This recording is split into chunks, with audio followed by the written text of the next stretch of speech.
السلام علیکم.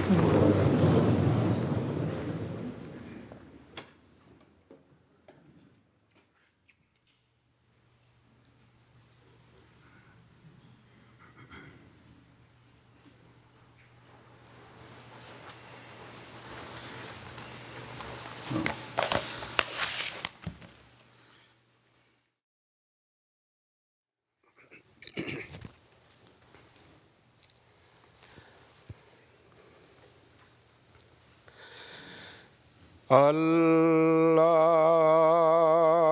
اکبر. اللہ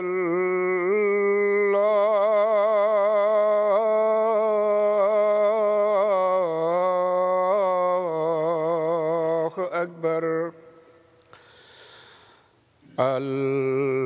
اللہ اکبر. اللہ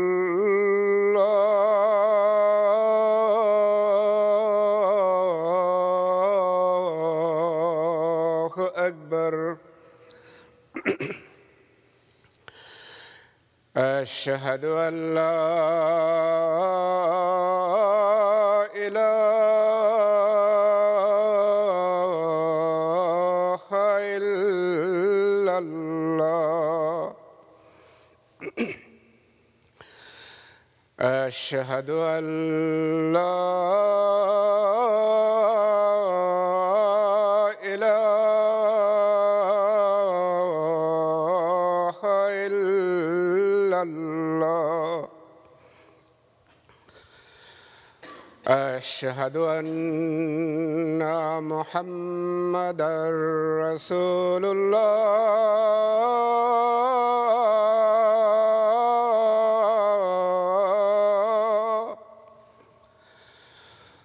أشهد أن محمدًا رسول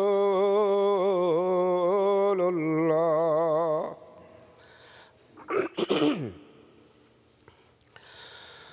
حي على الصلاة.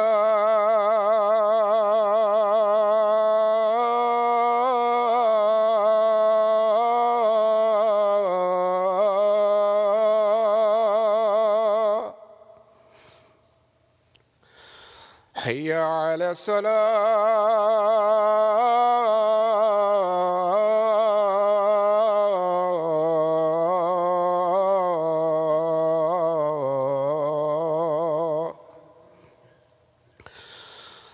حي على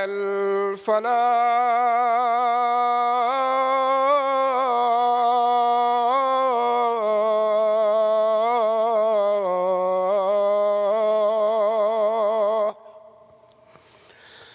حي على الفلاح.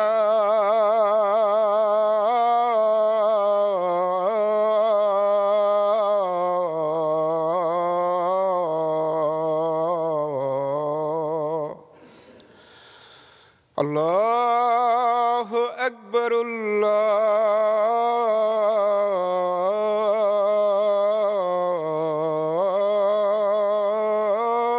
الله أكبر. لا إله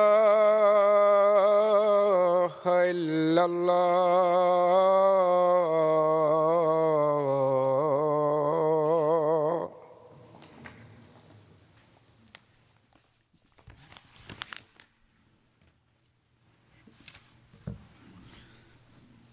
السلام علیکم ورحمۃ اللہ. أشهد أن لا إله إلا الله وحده لا شريك له وأشهد أن محمدًا عبده ورسوله. أما بعد فأعوذ بالله من الشيطان الرجيم.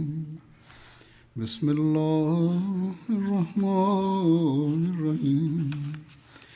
الحمد لله رب العالمين. الرحمن الرحيم. مالك يوم الدين. إياك نعبد وإياك نستعين. اهدنا الصراط المستقيم صراط الذين أنعمت عليهم غير المغضوب عليهم ولا الضالين ادعوا إلى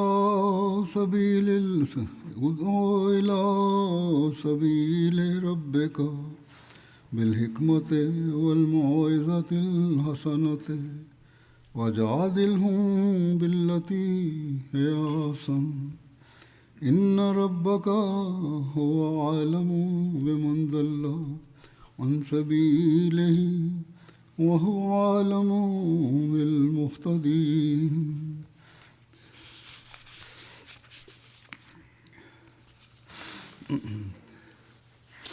ترجمہ ہے اس کا کہ اپنے رب کے راستے کی طرف حکمت کے ساتھ اور اچھی نصیحت کے ساتھ دعوت دے اور ان سے ایسی دلیل کے ساتھ بحث کر جو بہترین ہو. یقیناً تیرا رب ہی اسے جو اس کے راستے سے بھٹک چکا ہے سب سے زیادہ جانتا ہے اور وہ ہدایت پانے والوں کو بھی سب سے زیادہ علم رکھتا ہے.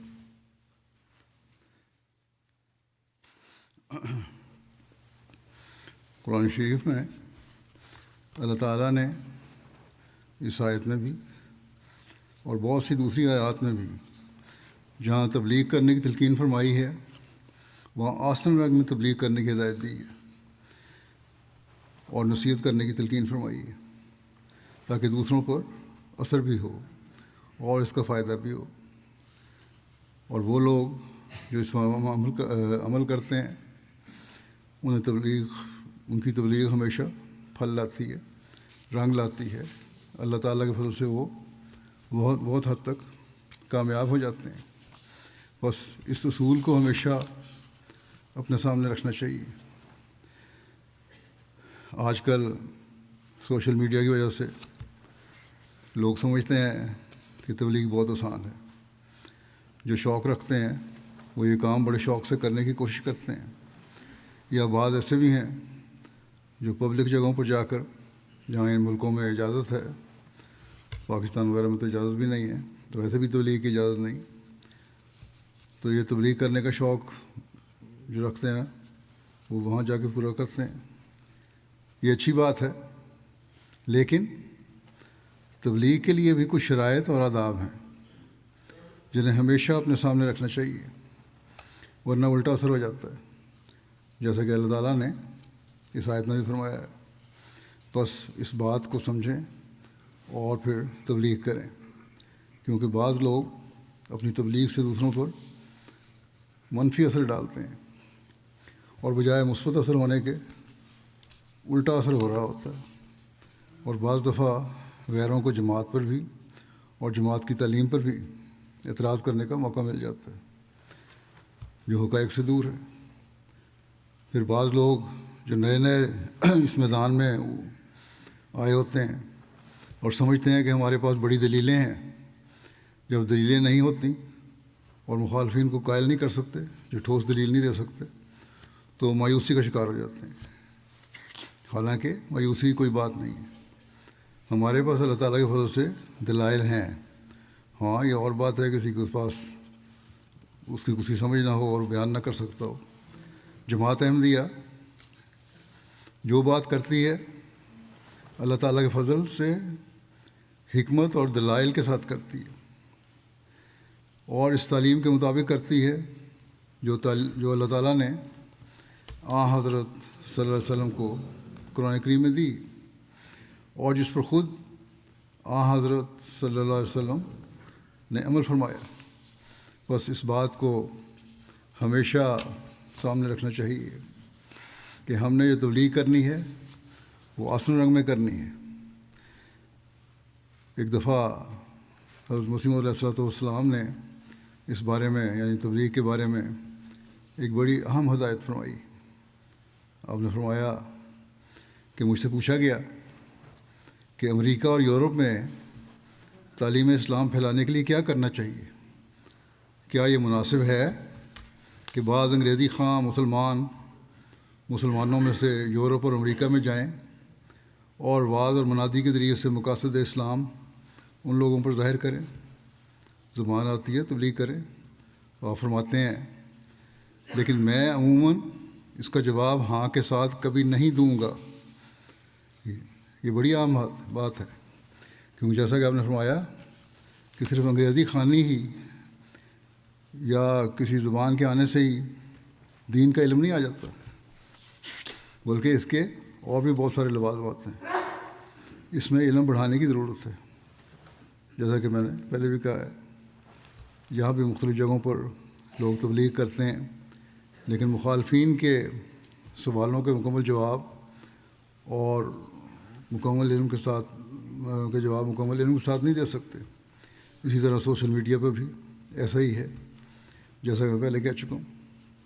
بس پہلے ہر داعی اللہ اور تبلیغ کا شوق رکھنے والے کو اپنا علم بڑھانا چاہیے، اعتراضوں کو جمع کریں۔ عموماً جماعتی لٹریچر میں اس کے جواب موجود ہیں، اور اگر نہ ہوں تو پھر جو ملک میں تبلیغ کی ٹیم بنی ہوئی ہے ان سے رابطہ کریں، ان سے فائدہ اٹھائیں، اور اس ٹیم میں بھی علم رکھنے والے جو لوگ ہیں ان سے مدد لیں۔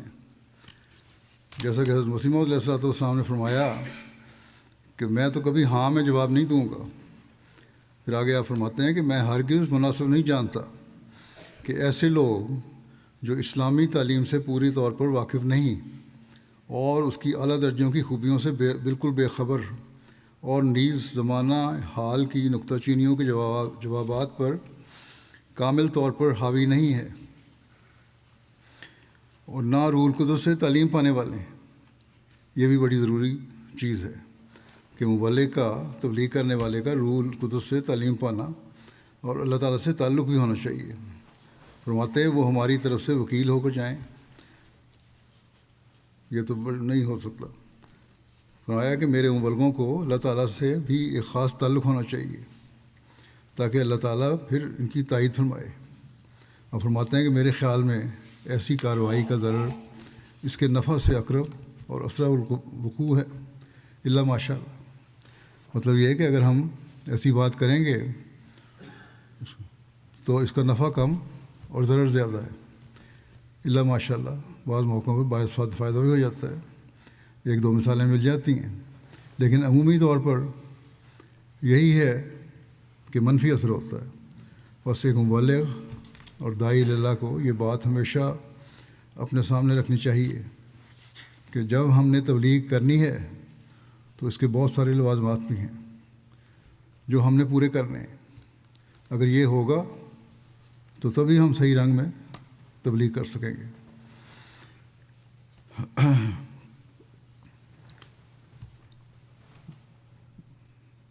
تبلیغ کے بارے میں پہلی بات ہمیں یہ یاد رکھنی چاہیے کہ اسلام وہ واحد مذہب ہے، اور حضرت صلی اللہ علیہ وسلم وہ واحد نبی ہیں جو دنیا میں اللہ تعالیٰ کا وہ پیغام لے کر آئے جو تمام دنیا کے لیے، اور اللہ تعالیٰ نے آپ کو تمام لوگوں اور تمام دنیا کے لیے، تمام قوموں کے لیے بشیر اور نذیر بنا کر بھیجا ہے اور نبی بنا کر بھیجا ہے۔ لیکن آج تک کی تاریخ دیکھ لیں کہ مسلمانوں کی کل آبادی آج بھی دنیا کی آبادی کے چوتھے حصے سے بھی کم ہے۔ اس کی کیا وجہ ہے؟ اس کی وجہ یہی ہے کہ حکمت سے تبلیغ نہیں کی گئی اور وہ پیغام صحیح طور پر پہنچایا نہیں گیا۔ مسلمان سمجھتے ہیں کہ جہاد سے ہم اسلام کا پیغام پہنچا دیں گے، حالانکہ جہاد کی اجازت تو صرف اس صورت میں ہے جب دشمن حملہ کرے۔ جب مسلمانوں کو جہاد کرنے اور تلوار اٹھانے کی اجازت ملی تو وہ بھی اس وقت ملی تھی جب کافروں یا غیر مسلموں نے اسلام پر حملہ کر کے اسے مٹانا چاہا تھا۔ تب اللہ تعالیٰ نے قرآن شریف کی سورہ حج میں فرمایا تھا کہ اُذِنَ لِلَّذِينَ يُقَاتَلُونَ بِأَنَّهُمْ ظُلِمُوا وَإِنَّ اللَّهَ عَلَىٰ نَصْرِهِمْ لَقَدِيرٌ۔ یعنی وہ لوگ جن سے بلا وجہ جنگ کی جا رہی ہے ان کو بھی جنگ کرنے کی اجازت دی جاتی ہے کیونکہ ان پر ظلم کیا گیا ہے، اور اللہ ان کی مدد پر قادر ہے۔ بڑی بات یہ ہے۔ اور پھر تاریخ نے دیکھا، تاریخ گواہ ہے کہ اللہ تعالیٰ نے ان کی مدد کی اور اس پر قادر ہوا. بس اللہ تعالیٰ نے جب جنگ کی اجازت دی تو اس وجہ سے دی کہ ظلم ہو رہا تھا. لیکن آج کل کا جو زمانہ ہے وہ اس قسم کے جہاد کا نہیں ہے. دین کی خاطر کوئی جنگ نہیں ہو رہی، چاہے وہ بہانوں سے مسلمانوں کو پر ظلم بھی ہو رہا ہے، لیکن دین کا نام نہیں لیا جاتا. اللہ تعالیٰ نے بھی اور حضرت صلی اللہ علیہ وسلم نے بھی قرآن کریم کے جہاد کو ہی جہاد اکبر قرار دیا ہے. بس یہ مسلمانوں کی عمومی حالت ہے جس کی وجہ سے آج بھی ہم مسلمان دنیا کی آبادی کے مسلمان جو دنیا کی آبادی ہے، جو مسلمان ہیں وہ دنیا کی آبادی کے چوتھے حصے سے بھی کم ہیں. ہمیں اس بات کو ہمیشہ سامنے رکھنا چاہیے اور اپنی ذمہ داریوں کو سمجھنا چاہیے کہ ہم نے جو حضرت مسیح موعود علیہ السلام کی بیعت کی ہے اور آپ سے عہد بیعت باندھا ہے، ہم نے اس بات پر عمل کرنا ہے کہ ہم اللہ تعالیٰ کے ساتھ تعلق بھی پیدا کریں، اس کی تعلیم کو سیکھیں اور اس پر عمل کرتے ہوئے دنیا کو بھی یہ پیغام پہنچائیں.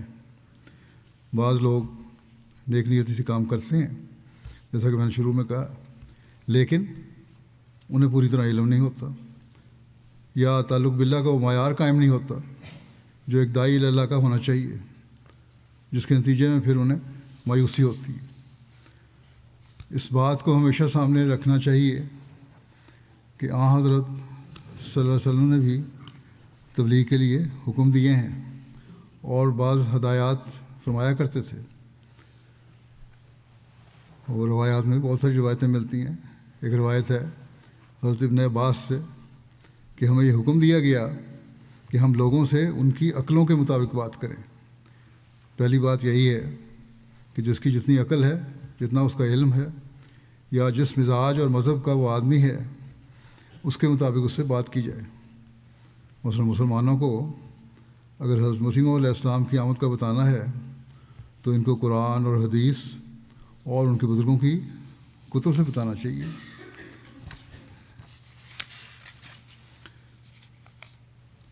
تبلیغ کرنے والوں کو آپ نے یہ بھی فرمایا، ایک لمبی حدیث ہے، اس میں ایک نقطہ یہ بھی ہے کہ مظلوم کی بد دعا سے بچنا تبلیغ کرنے والوں کے لیے یہ بھی بڑا ضروری ہے.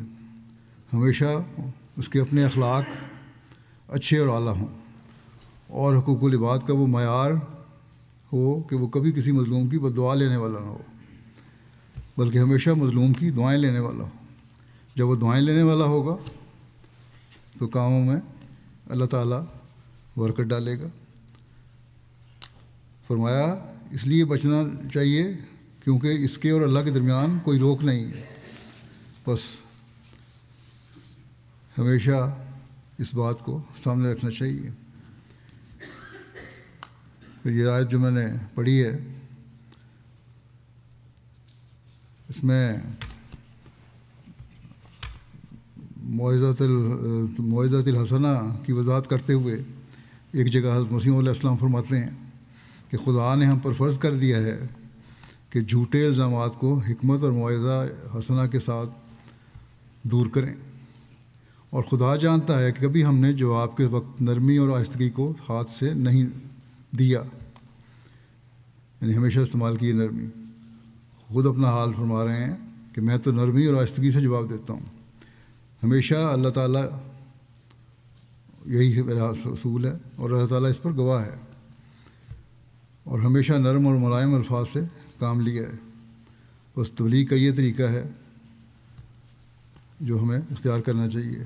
بس جو لوگ تبلیغ کرتے ہوئے مخالف کی زبان استعمال کرنے لگ جاتے ہیں بعض وقت غصے میں آ کر، انہیں یاد رکھنا چاہیے کہ ہماری تبلیغ اخلاق کے دائرے میں ہی ہو.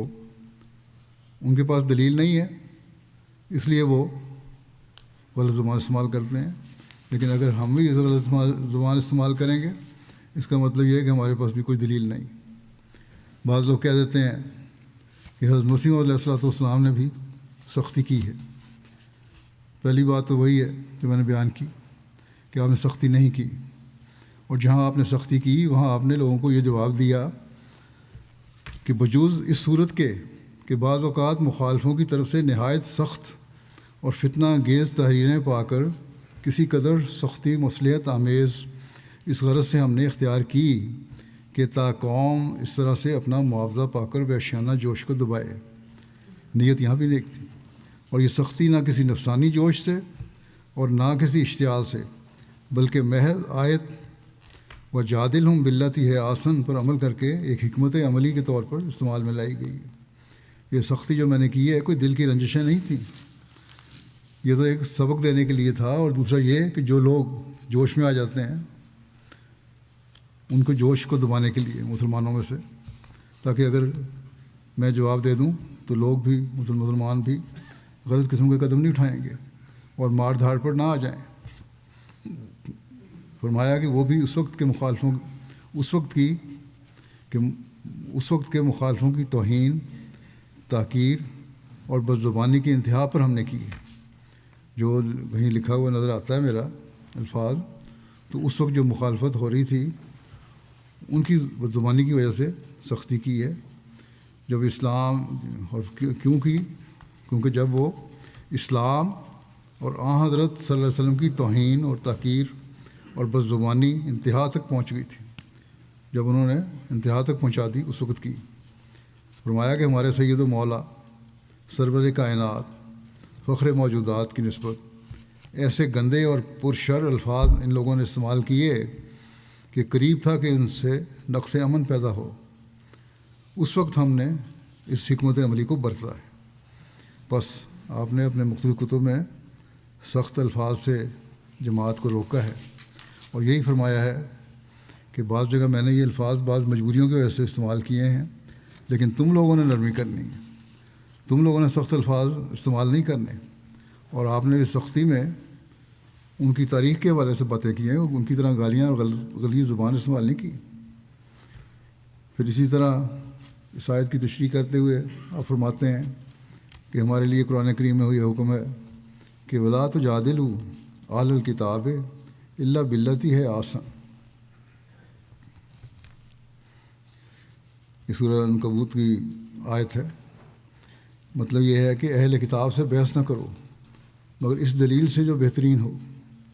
اور دوسری جگہ پھر آپ فرماتے ہیں کہ اللہ تعالیٰ کا یہ بھی حکم ہے کہ ادعو الی سبیل ربک بالحکمت والموعظۃ الحسنۃ وجادلہم باللتی ہے آسن. اس کے معنی یہی ہیں کہ نیک طور پر اور ایسے طور پر جو مفید ہو عیسائیوں سے مجادلہ کرنا چاہیے، حکیمانہ طریق اور ایسے ناسیانہ طریق پر کاربند ہونا چاہیے کہ ان کو فائدہ بخشے. اور یہی اصول ہر مذہب کے ماننے والے کو تبلیغ کرنے والے کے لیے ہے، چاہے وہ یہودی ہو، عیسائی ہو، ہندو ہو، یا آج کل جو مسیح موعود علیہ السلام کو مسلمان نہیں مانتے مسلمانوں میں سے، ان کو تبلیغ کے لیے بھی یہی نصیحت ہے کہ حکیمانہ طریق اور ناسیانہ طور پر کاربند ہونا چاہیے. فرمایا لیکن یہ طریق کہ ہم گورنمنٹ کی مدد سے یا نعوذ باللہ خود اشتعال ظاہر کریں، یہ غلط طریق ہے جو ہرگز ہمارے اصل مقصود کو مفید نہیں ہے. یہ دنیاوی جنگ و جدل کے نمونے ہیں، اور سچے مسلمان اور اسلامی طریقوں کے عارف ہرگز ان کو پسند نہیں کرتے، کیوں ان سے وہ نتائج جو ہدایت بنی نوع کے لیے مفید ہیں پیدا نہیں ہو سکتے. اور مسلم موعود نے بھی تفسیر کبیر میں ادعو الی سبیل ربک بالحکمت کی وضاحت کی ہے. فرماتے ہیں کہ حکمت کے معنی لغت کے لحاظ سے بتایا ہے، مختلف لغت میں کے معنی کیا ہیں لغت کے حساب سے. فرماتے ہیں کہ حکمت کے معنی حلم کے بھی ہوتے ہیں، اور یہ کہ نرمی کے ساتھ اور عقل سے کام لیتے ہوئے بات کیا کرو. اللہ تعالیٰ یہ فرماتا ہے کہ کیونکہ جو شخص ایسا نہیں کرتا وہ جلد تیز ہو کر غصے اور جوش میں آ جاتا ہے اور دوسرے کو ہرگز سمجھا نہیں سکتا. اسی طرح حکمت کے ایک معنی نبوت کے بھی ہوتے ہیں، اور ان معنوں کی روح سے مطلب یہ ہوگا کہ الہی کلام کی مدد سے لوگوں کو دین کی طرف بلاؤ. اس اللہ تعالیٰ نے جو کلام دیا ہے اور جو دلائل خود قرآن کریم نے دیے ہیں انہی کو پیش کرو، اپنے پاس سے ڈھکوسلے نہ پیش کیا کرو۔ آپ نے بڑی حسرت سے فرمایا تھا کہ اگر اس گر کو مسلمان سمجھتے تو یہودیت اور عیسائیت کو کھا جاتے۔ ہمارا ہتھیار قرآن کریم ہے، جس کی نسبت خدا تعالیٰ فرماتا ہے وجاہدہم بہی، اس قرآن کی تلوار لے کر دنیا سے جہاد کے لیے نکل کھڑے ہو۔ لیکن افسوس کہ آج دنیا کی ہر چیز مسلمانوں کے ہاتھ میں ہے جو دولت مند ملک ہیں، لیکن اگر نہیں ہے تو یہی تلوار جسے لے کر نکل کھڑے ہونے کا اللہ تعالیٰ نے حکم دیا تھا، یعنی تبلیغ کے لیے قرآن کریم کے دلائل سے نکلو۔ تیل کی دولت ہے، بہت ساری تجارتیں ہیں، بہت سارے ممالک ہیں مسلمانوں کے، 54 ملک مسلمانوں کے ہیں، لیکن اسلام کی تعلیم کے ساتھ جو جہاد جس طرح کرنا چاہیے تھا انہوں نے اس طرح نہیں کیا۔ پھر آپ نے یہی فرمایا لغت کے روح سے کہ حکمت کے ایک معنی یہ بھی ہیں کہ جو جہالت سے روکے۔ اب اس کی روح سے آیت کا یہ مطلب بنے گا کہ تم ایسے طریق سے کلام کیا کرو جس کو دوسرا سمجھ سکے اور اس سے اس کی غلط فہمی دور ہو سکے، یعنی وہ بات ہونی چاہیے جو جہالت کا کلا کما کرے اور مخاطب کے فہم کے مطابق ہو۔ چنانچہ حدیث میں بھی آتا ہے امرنا رسول اللہ صلی اللہ علیہ وسلم ان نکلم الناس علی قدر عقولہم، کہ ہم کو حضرت صلی اللہ علیہ وسلم نے حکم دیا کہ لوگوں سے اس کے فہم اور ادراک کے مطابق کلام کیا کرو، جیسا کہ میں نے حدیث پہلے بھی بتائی ہے۔ بعض لوگ لیکچر دیتے ہیں تو موٹے موٹے لفظ اور اصطلاحات استعمال کر کے روب ڈالنا چاہتے ہیں۔ ان تقریروں سے جاہلوں پر روب تو ضرور پڑ جاتا ہوگا شاید، مگر فائدہ تقریروں سے کوئی نہیں اٹھاتا۔ اب یہاں بھی یہی ہوتا ہے، غیروں سے یا بعض دفعہ علماء سے ہم باتیں کرتے ہیں تو وہ بھی اس قسم کی باتیں کر رہے ہوتے ہیں، لیکن اگر اس طرح ہم نے باتیں کی تو ان کو تو پتہ نہیں فائدہ ہونا ہے یا کہ نہیں، لیکن عوام الناس کو اصل چیز سمجھ نہیں آتی، وہ بس لفاظی کے چکر میں ہوتے ہیں۔ جب آسان زبان میں سمجھائیں گے تو ہو سکتا ہے کہ سننے والوں میں سے بہت سے ایسے لوگ ہوں جن کو آسان زبان میں بات سمجھ آ جائے اور وہ ان لفاظی کرنے والوں کے بجائے آپ کی بات سن کر اس پر زیادہ توجہ دینا چاہیں۔ پھر آپ نے فرمایا کہ موافق الحق کلام کو بھی حکمت کہتے ہیں، یہ بھی لغت میں لکھا ہے۔ ان معنوں کی روح سے اس آیت کا مطلب یہ ہوگا کہ ایسی بات کیا کرو جو سچی اور واقعات کے مطابق ہو۔ بعض لوگ یہ سمجھ کر کہ ہم سچے دین کی طرف بلا رہے ہیں بعض غلط باتوں کو بیان کر دیتے ہیں۔ بعض دفعہ لوگوں سے تبلیغ میں مبالغہ ہو جاتا ہے، حالانکہ تبلیغ میں کسی مبالغے کی ضرورت نہیں ہے۔ قرآن کریم کی تعلیم کو سامنے رکھیں، احادیث کو سامنے رکھیں، حضرت مسیح علیہ الصلوۃ والسلام کے کلام کو سامنے رکھیں اور تبلیغ کریں، اور پھر معاملہ اللہ پر چھوڑ دیں۔ فرمایا کہ یہ طریقہ غلط ہے کہ غلط باتوں کو بیان کیا جائے۔ دشمن کے مقابلے میں جو بات کہو سچی کہو، دوسروں کی ہدایت دیتے دیتے خود گمراہ نہ ہو جاؤ، جیسے کہ فرمایا اللہ تعالیٰ نے کہ لا یضرکم من ضل اذا اہتدیتم۔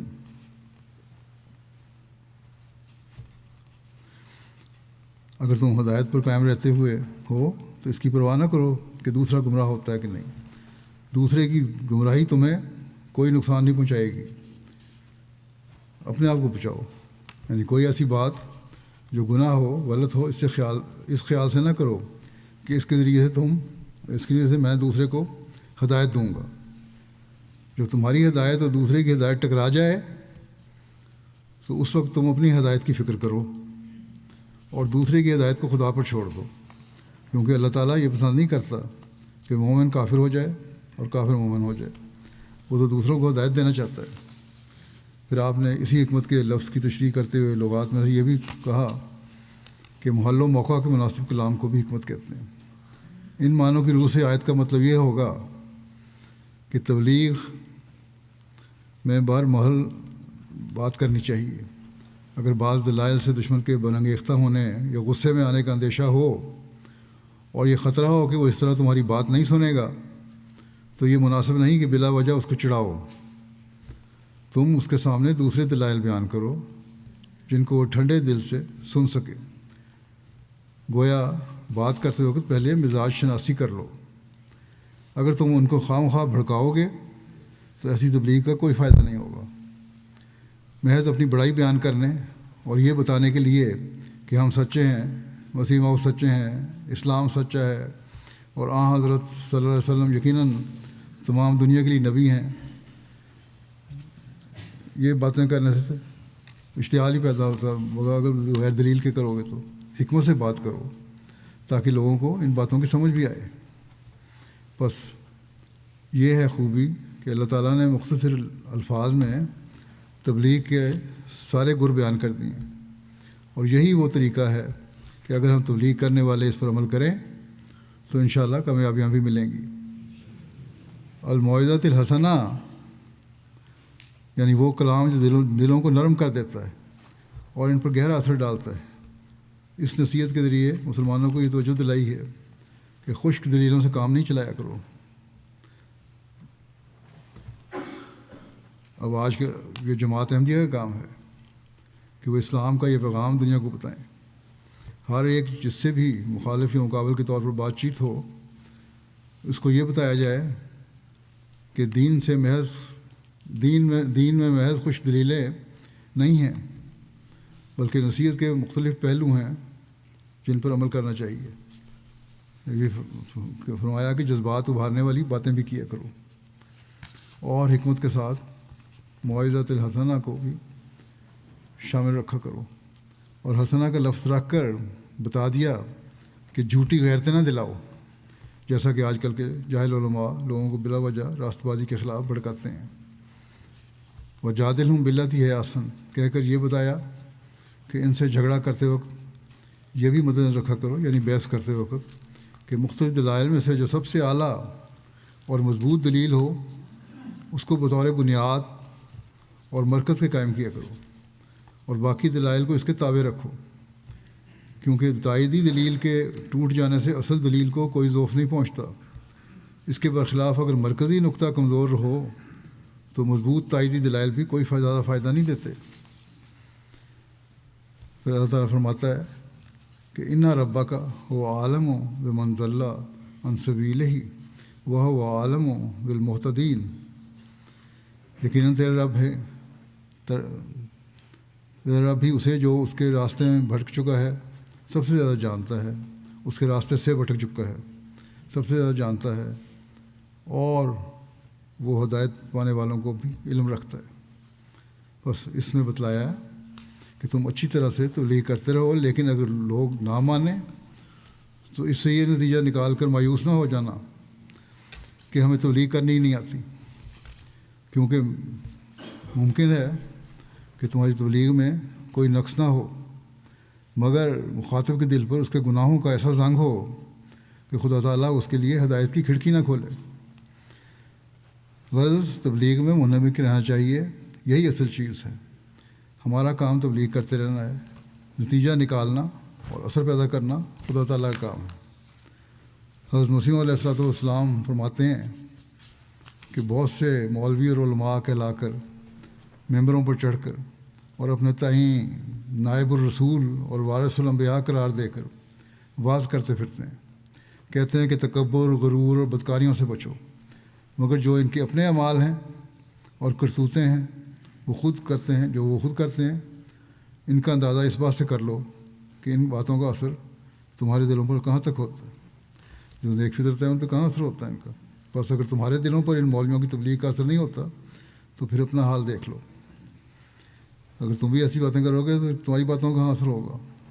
اس سے اندازہ کر لو کہ اگر تم تبلیغ کر رہے ہو تو پہلے اپنے عمل کو درست کرنا چاہیے اور خدا سے تعلق پیدا کرنا چاہیے۔ اگر یہ ہوگا تو تب ہی تمہاری تبلیغ صحیح ہوگی، کامیاب اور کارآمد ہوگی۔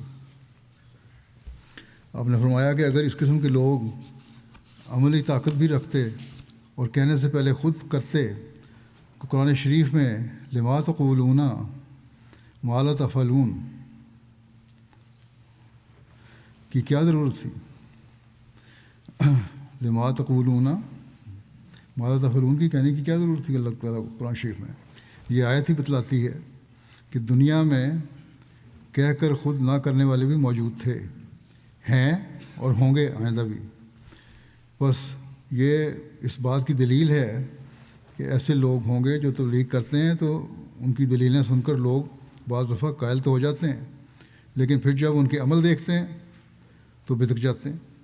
لیکن اگر تم تبلیغ کرنا چاہتے ہو تو پھر اپنے قول و فعل کو برابر رکھو، تبھی تمہاری تبلیغ کامیاب ہوگی اور اس میں برکت بھی پڑے گی۔ پھر فرمایا کہ تم میری بات سن رکھو اور خوب یاد کر لو کہ اگر انسان کی گفتگو سچے دل سے نہ ہو اور عملی طاقت اس میں نہ ہو تو وہ اثر پذیر نہیں ہوتی۔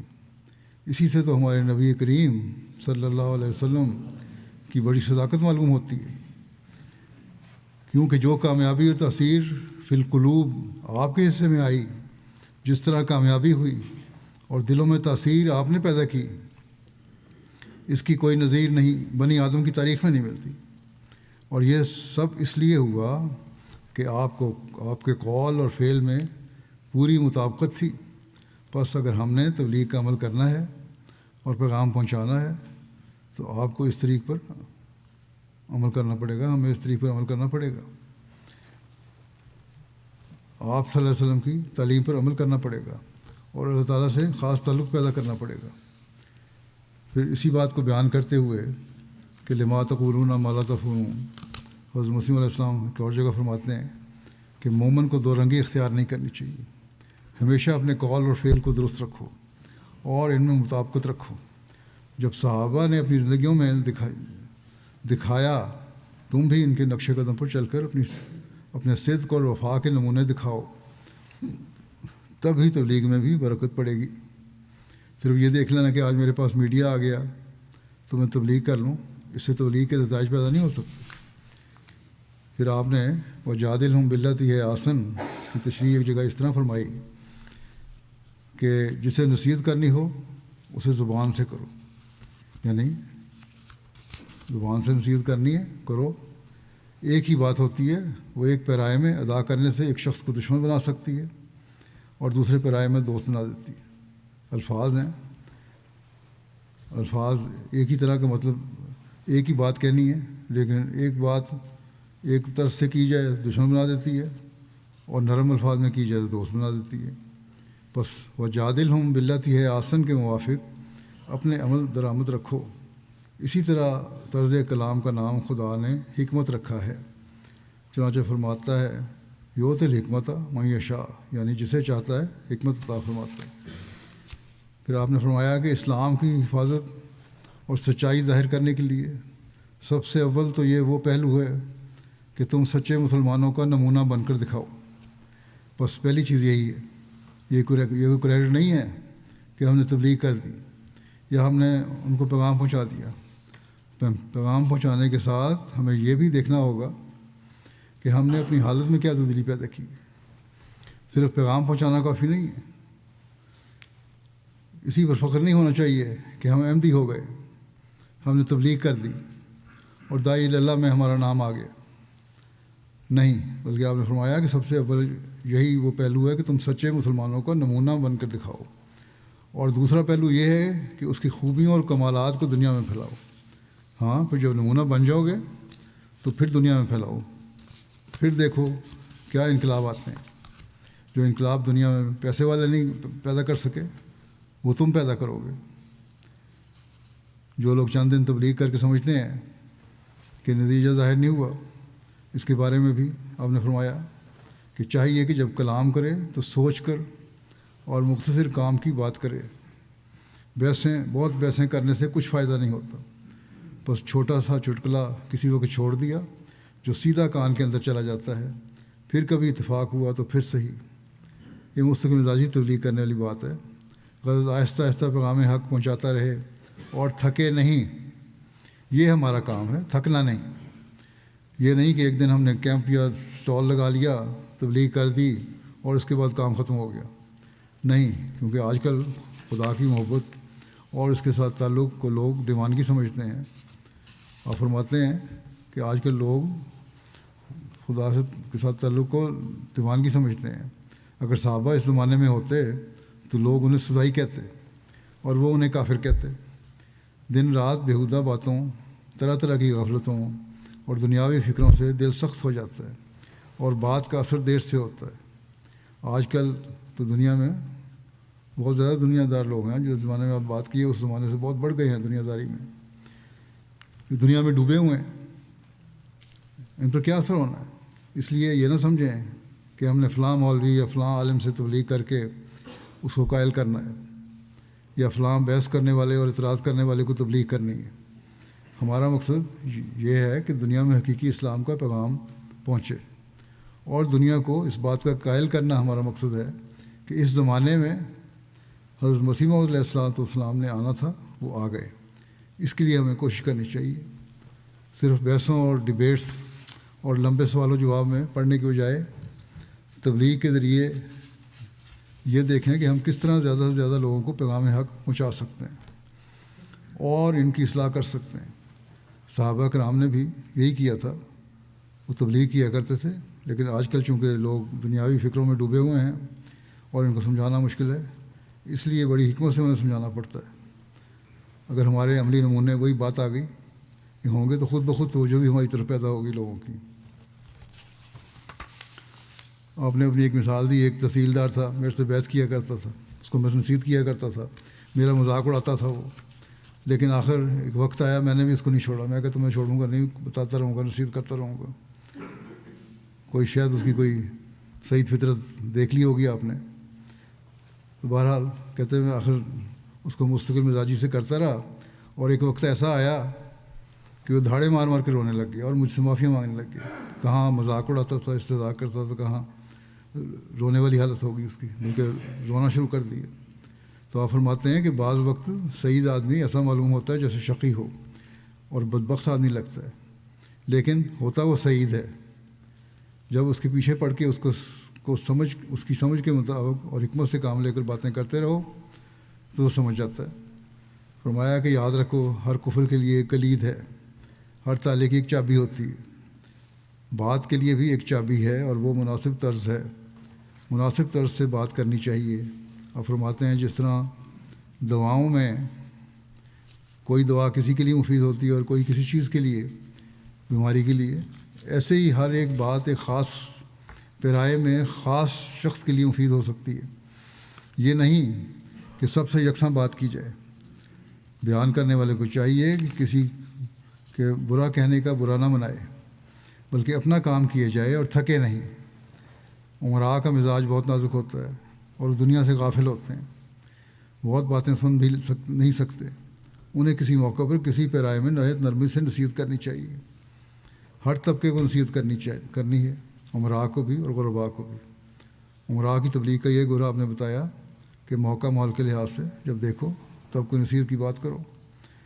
پھر اس ضمن میں آپ حضرت ابن عربی کی مثال دیتے ہیں کہ وہ لکھتے ہیں کہ فرعون کے لیے اللہ تعالیٰ نے حضرت موسیٰ علیہ السلام کو نرمی کا سلوک کرنے کی ہدایت کیوں کی تھی؟ اس میں بھید یہی تھا کہ اللہ تعالیٰ جانتا تھا کہ آخر اسے ایمان نصیب ہو جائے گا۔ چنانچہ وہ لکھتے ہیں کہ آمنتو کا لفظ اسی کے منہ سے نکلا۔ آخر جب وہ مرنے لگا اور ڈوبنے لگا تو اس نے یہی لفظ کہا تھا کہ آمنتو۔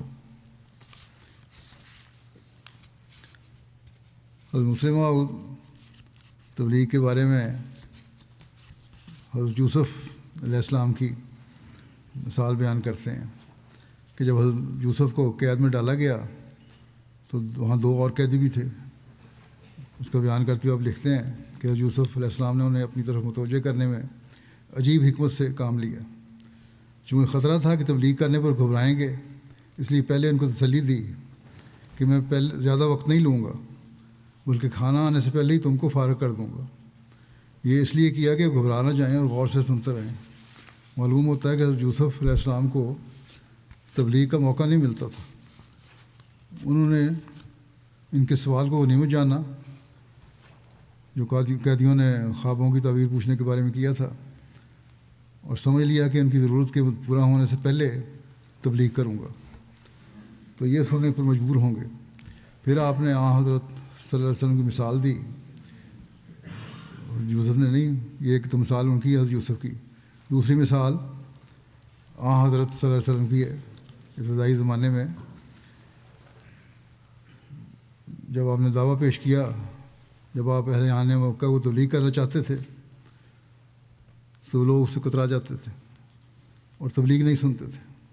آخر آپ نے ایک دعوت کا انتظام کیا حضرت صلی اللہ علیہ وسلم نے، اور کھانا کھلا کر تبلیغ کرنی چاہیے، مگر وہ لوگ اٹھ کر چلے گئے. اس پر آپ نے یہ تدبیر کی کہ پھر دعوت دی اور کھانا آنے سے پہلے ان کو اپنے دعوے سے آگاہ کیا. وہ لوگ کھانے کے انتظار میں بیٹھنے پر مجبور تھے، اس لیے آپ کو اپنی بات سنانے کا موقع مل گیا. اس آیت سے انبیاء کے وعظ کا طریق بھی معلوم ہوتا ہے. بس ان کی اتباع میں وعظ و نصیحت کرتے وقت ہمیشہ یہ خیال رکھنا چاہیے کہ بات کہی بھی جائے اور دوسروں پر گراں بھی نہ گزرے. یعنی ایک اصول بتا دیا کہ ایسی بات کرو جو صحیح بھی ہو، لیکن اس طرح کی کرو کہ وہ دوسروں کو بوجھ بھی نہ لگے. بس حکمت سے بات کرنی چاہیے اور اس بات کو ہمیشہ سامنے رکھنا چاہیے. اس وقت جب کہ یورپ کے اسلام لانے کا خیال بھی نہیں آ سکتا تھا، حضرت مسیح علیہ السلام نے انگریزوں میں اپنے مضامین ترجمہ کرا کے یورپ میں تقسیم کرائے. اور جب خدا تعالیٰ نے آپ کو جماعت عطا فرمائی تو آپ نے انہیں ہدایت کی کہ جہاد اسلام کا ایک اہم جزو ہے جو کسی وقت بھی چھوڑا نہیں جا سکتا. جس طرح نماز، روزہ، حج اور زکوٰۃ اسلام کے ایسے احکام ہیں جن پر عمل کرنا ہر زمانے میں ضروری ہے، اسی طرح جہاد بھی ایسے اعمال میں سے ہے جن پر ہر زمانے میں عمل کرنا ضروری ہے، جس پر عمل کرنا ہر زمانے میں ضروری ہے. بس جہاد کا یہ طریقہ ہے. اس زمانے میں کیا ہے، ہم پر یہ الزام لگایا جاتا ہے کہ ہم جہاد نہیں کرتے. ہم جہاد کرتے ہیں لیکن طریقہ بدل گیا. اس پر بحثیں ہو رہی ہوتی ہیں. غیر احمدی ہم مسلمان ہمیں یہ الزام لگاتے ہیں کہ ہم جہاد نہیں کرتے، جہاد کے منکر ہیں، حالانکہ یہ جہاد ہی ہے جو ہم کر رہے ہیں. یعنی تبلیغ کر کے پیغام پہنچا رہے ہیں، دنیا میں اسلام اور احمدیت کی تبلیغ کر رہے ہیں، اور احمدیت کے ذریعے سے لوگوں کو اسلام کی اصل تعلیم سے آگاہ کر رہے ہیں. افریقہ، یورپ، ساؤتھ امریکہ، امریکہ، آسٹریلیا، جزائر میں بھی ہمارے مشن موجود ہیں. اور یہ سب کس لیے؟ یہ وہی جہاد ہے جو ہم کر رہے ہیں. اس لیے یہ کہنا کہ ہم جہاد کے قائل نہیں غلط ہے. ہاں، جیسا کہ میں نے کہا جہاد کا طریقہ بدل گیا ہے. حضرت مسیح علیہ السلام نے فرمایا کہ اب جہاد تمہارا قلم کے ذریعے جہاد ہے. جو تمہارے پین کی نوکیں اور نبیں ہیں وہ تلوار کی نوکیں ہیں. بس اس کے ذریعے جہاد کرو. یہ دین کی اشاعت کا کام ہے اور اس کا زمانہ ہے اور اس کے لیے یہ ضروری ہے. بس اس طرح قلم سے جہاد کرنا. بس اس بات کو ہمیشہ سامنے رکھنا چاہیے اور دنیا کو بتانا چاہیے کہ تم ہم سے کیا بحث کرتے ہو، کہ مسیح موعود نہیں ہے، یہ جن دعویٰ کی ہے، یا مسیح موعود نے اس طرح نہیں آنا تھا. یہ غلط ہے. ان کو ایک طرف دیکھیں، ان کو ہمیں صحیح طرح بتانا پڑے گا کہ قرآن اور حدیث کیا کہتے ہیں. ایک طرف وہ مانتے ہیں کہ مسیح اور مہدی نے آنا ہے، دوسری طرف انکار بھی کرتے ہیں. ہم ان کی بحثوں کو لغوی معنوں اور جھگڑوں میں لے کر بیٹھ جائیں تو اس سے فائدہ کوئی نہیں ہوگا. ان سے کہنا چاہیے کہ ہمارا اصل مقصد اسلام کو دنیا پر غالب کرنا ہے، کیونکہ حضرت صلی اللہ علیہ وسلم تمام دنیا کے لیے نبی اور رسول بن کر آئے تھے. آج ہماری تعداد تو چوتھے حصے سے بھی کم ہے دنیا کی آبادی کی. جب تک ہم دنیا کو اسلام کے جھنڈے تلے نہیں لے آتے، ہم کس طرح کہہ سکتے ہیں کہ ہم نے بہت کام کر لیا ہے. آج یہ ہمارا کام ہے اور کہ یہ اس طرح کا جہاد کریں، اور تبھی ہمارا جہاد کامیاب ہوگا. ورنہ کیا یہ جو جہاد کرنا چاہتے ہیں مسلمان، یہ کوئی کارآمد جہاد ہے؟ اس کا کوئی نتیجہ نکل رہا ہے؟ کچھ بھی نہیں نکل رہا. بس یہ وہ جہاد ہے جو ہر احمدی کو کرنا ہے، جس کا حضرت مسیح علیہ السلام نے جس کے بارے میں ہمیں بتایا، نہ کہ تلوار سے، جس کا نتیجہ بھی کچھ نہیں نکل رہا. مسلمانوں ہر جگہ سبکی اٹھا رہے ہیں، لیکن عقل اور حکمت کے ساتھ. اور یا بتائیں جو باتیں میں نے بہت ساری ان کے ساتھ. تبلیغ کے ذرائع حکمت سے استعمال کریں، اللہ سے تعلق پیدا کریں۔ مربیان کو بھی چاہیے کہ افراد جماعت کی تربیت کر کے ایسی فوج تیار کریں جو یہ جہاد کرے۔ اور مربیان سے میں یہ کہتا ہوں، ان کے ایک بہت بڑی ذمہ داری ہے۔ انہیں صرف تربیت ہی نہیں کرنی جماعت کی، بلکہ اس تربیت کے ساتھ ساتھ افراد کو اللہ تعالیٰ کے ساتھ تعلق میں جوڑنا ہے۔ جہاں وہ یہ کریں گے وہاں ان کا علم بھی بڑھائیں اور انہیں اس جہاد کے لیے تیار بھی کریں۔ جب وہ یہ کریں گے تبھی اپنا عہد پورا کرنے والے ہوں گے۔ حضرت مسلم موعود رضی اللہ عنہ نے مربیان کو نصیحت کرتے ہوئے ایک دفعہ فرمایا تھا کہ تبلیغ کس طرح کرنی چاہیے اور ایک مربی کو کس طرح ہونا چاہیے، بلکہ 2-3 موقعوں پر آپ نے نصائح فرمائی ہیں مربیان کو، لیکن وہ تو لمبی ہیں، کہیں موقع ہوا تو بیان کروں گا۔ اس وقت میں ان کا مختصر خلاصہ بیان کر دیتا ہوں جو ضروری باتیں ہیں ان کا۔ پہلی بات یہ ہے کہ ایک مربی کے اندر تزکیہ نفس ہونا چاہیے، وہ خود تزکیہ نفس کی کوشش کرے اور پھر آگے جماعت میں بھی تزکیہ نفس کرنے کی کوشش کرے۔ اسے تہجد کی عادت ہونی چاہیے اور پھر جماعت کو بھی عبادتوں کی طرف توجہ دلائے۔ قرآن کریم کا مطالعہ خود بھی گہرائی سے کرے اور جماعت کے افراد کو بھی مطالعہ کی طرف توجہ دلائے۔ اگر داعیان اللہ تیار کرنے ہیں تو انداز یہ ہونا چاہیے کہ انسان ذکر الہی کی طرف خود بھی توجہ کرے اور جماعت کے افراد کو بھی توجہ دلائے۔ اس طرح بھی توجہ دلائی آپ نے کہ ذاتی لائبریری بھی ایک بڑی ضروری چیز ہے، کیونکہ اس سے پڑھنے کا شوق پیدا ہوتا ہے۔ اسی طرح آج کل کتابوں کا رواج تو کم ہے، لیکن الاسلام پر ویب سائٹ پر بہت ساری کتابیں ہیں اور بہت سارا جماعتی لٹریچر موجود ہے۔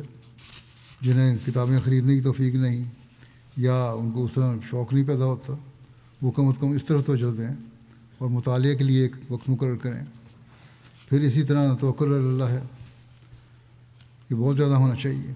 انسان کو خوش آمدید نہیں ہونا چاہیے، اللہ تعالیٰ کو ہر چیز کا ذریعہ سمجھنا چاہیے، کیونکہ اللہ تعالیٰ کے ذریعے ہی ہمیں ہر چیز ملتی ہے۔ لوگوں سے تعلقات بہتر کرنے چاہیے۔ ہمارا پی آر بھی کمزور ہوتی ہے، اس کی وجہ سے تبلیغی میدان محدود ہو جاتا ہے۔ اس طرح بھی ہمیں توجہ دینی چاہیے۔ بہت کم ہیں جو تعلقات بڑھانے کی طرف توجہ جن لوگوں کی۔ جب ہم اس میں بڑھیں گے اور اپنی ٹیم کو بھی آگے بڑھائیں گے تو ہمارے تبلیغ کے میدان بھی مزید کھلتے چلے جائیں گے۔ پھر بدی کی جرأت سے تردید کرنے کا بھی حوصلہ ہونا چاہیے۔ یہ بھی ایک بہت بڑی خوبی ہے جو مربی میں ہونی چاہیے اور اسے آگے جماعت میں بھی پیدا کرنی چاہیے۔ مستقل مزاجی کی عادت ہونی چاہیے۔ یہ عمل نہیں ہونا چاہیے کہ 4 دن نیکیاں کر لیں، تبلیغ کا جوش دکھا دیا یا عبادت کر لی اور اس کے بعد بھول گئے۔ نہیں، بلکہ جہاں وہ خود مستقل مزاجی سے ان چیزوں پر قائم ہو وہاں جماعت کے اندر بھی یہ روح پیدا کریں۔ جب وہ خود عمل کر رہے ہوں گے مربیان تو جماعت کے اندر بھی یقیناً یہ روح پیدا ہو رہی ہوگی۔ تب ایسے داعیان اللہ تیار ہوں گے جو لوگوں کے جواب بھی صحیح طریقے سے دے سکیں گے اور ان کی حالت سبکی والی نہیں ہوگی۔ جیسا کہ حضرت مسیح علیہ السلام نے فرمایا ہے کہ زبان سیکھنے والوں کو صرف تبلیغ کا طریق نہیں آ جاتا، بلکہ اصل چیز علم ہے۔ پھر غور و فکر کرنے کی عادت ہونی چاہیے، اللہ تعالیٰ سے تعلق ہونا چاہیے۔ یہ بہت ساری باتیں ہیں جو ایک مربی میں جہاں ہونی چاہیے وہاں ان کو جماعت کو سکھانے کی طرف بھی کوشش کرنی چاہیے۔ اگر یہ ہوگا تو پھر ایک انقلاب عظیم ہے جو ہم لوگ پیدا کر سکتے ہیں۔ تبھی ہم حضرت صلی اللہ علیہ وسلم کے جھنڈے کو دنیا میں لہرانے کے قابل ہو سکتے ہیں، اور تبھی ہم مسلمانوں کو بھی آنے والے مسیح موعود اور مہدی موعود کی حقیقت سے آشنا کر سکتے ہیں اور انہیں اس کی بیعت میں آنے کی دعوت دے سکتے ہیں۔ بس بہت ساری ذمہ داریاں ہیں جو ہمیں ادا کرنے کی طرف توجہ دینی چاہیے اور اس کی ضرورت ہے، اور اس میں ہمارے مربیان کو بہت بڑا کردار ادا کرنے کی ضرورت ہے۔ اللہ تعالیٰ سب کو اس کی توفیق دے اور داعیان اللہ کو بھی توفیق دے کہ وہ صحیح علم حاصل کریں، اللہ تعالیٰ سے تعلق پیدا کریں اور پھر اسلام اور رحمت کے پیغام کو دنیا کے ہر کونے میں پہنچانے والے ہوں۔